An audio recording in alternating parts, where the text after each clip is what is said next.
Hi race fans, I'm Elliot Camies and this is your NASCAR Updates Friday preview show. The show where me and my co-host Dan will go over our picks for the upcoming race and weekend. Dan, buddy, welcome. How you been? How do you manage to keep yourself busy in this off weekend? Hey Elliot, thank you again for having me, man. It is always a pleasure to be here on the show with you. This was definitely a different kind of weekend without any cup racing going on, so we had to make do with what we had. What we had wasn't too bad.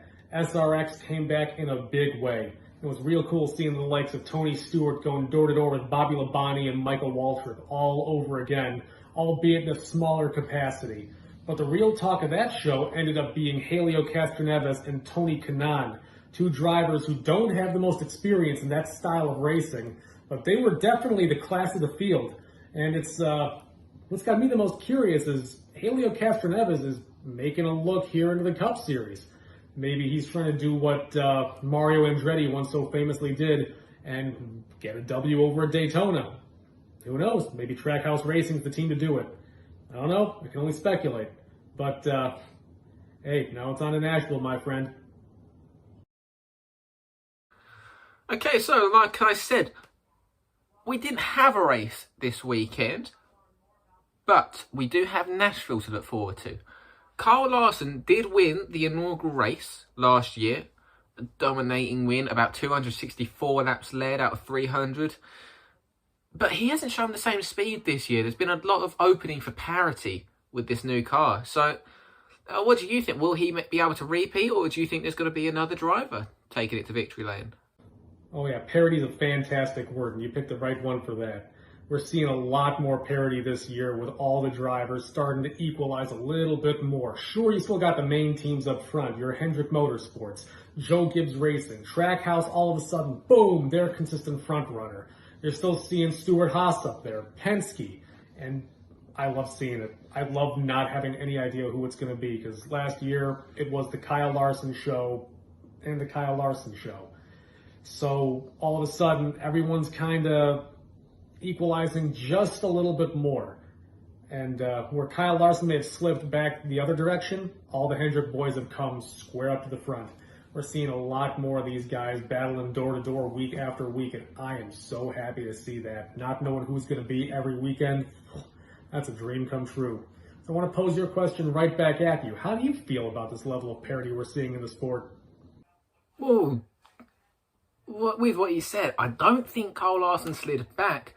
I feel like everyone else slid up. I mean, I don't think he's going to repeat. I think the parity factor has very much set in.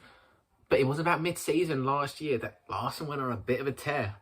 Once he gets the handling of this new car figured out, and once he gets all these nuts and bolts tightened, and he's going to be up there. He still is up there. Like, don't get me wrong, but not in the way you kind of expect Kyle Larson. You know, it's pretty low. Hendrick Larson is low in the standings, but Hendrick Larson has only had 1.5 years compared to Chip Ganassi Larson, you know. So it's very much opened the door, this new car, with about 72% of it being made elsewhere. So it's tough, you know. It's tough to really predict who's going to win, but I just don't think it's going to be Kyle Larson this week. You know, that's my honest opinion. Hendrick still have looked strong. That wasn't going to change. We saw that coming. So it's just a matter of, all right, who's fast? Who can drive it? It's opened this sport up to a bit of natural talent, I think. And you're seeing the talent of the drivers start to come a bit more forward than what you would have in recent years. Okay, even though we didn't have a race last week, then you were still defending winner. So go ahead, tell me, who do you have winning this weekend at Nashville Superspeedway? So I need to touch back on the word you mentioned, parity. This has been an extremely difficult experience for us to even try to gauge who it's going to be week in and week out. Last few years, we had a pretty good idea of probably 7 out of the 10 guys in the top 10 every week. Here, this has been a trial, man. But that being said, I honestly believe it's going to be Chase Elliott in the number 9 car. Kids look good. Hendrick has looked good. Every time this kid is up front, he has a legitimate chance to win. I think this weekend off has done him some good. He's got his head in a much better space. I honestly believe with the way Hendrick has been competing, especially at Nashville last year with Kyle Larson winning how he did, I believe you're going to see Chase Elliott get the W here at Nashville.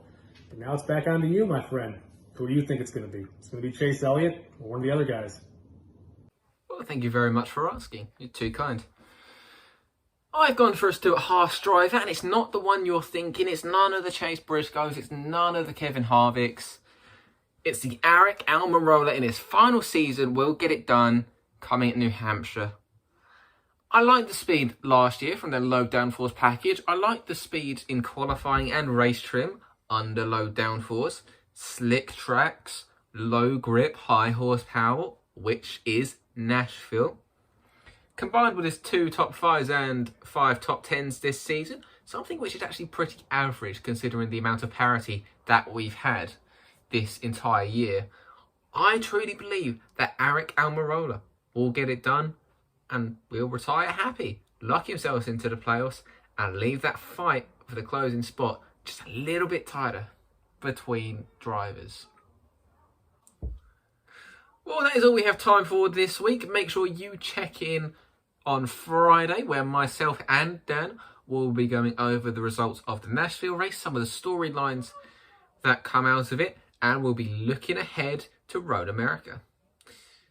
I've been Elliot Kamis. Dan, thank you so much for joining me. And from me, that is a goodbye. And once again, thank you so much for having me on the show, Elliot. Always a pleasure to be here with you.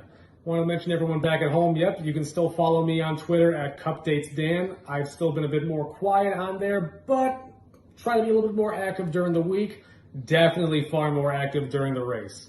So hoping to see y'all there come race day.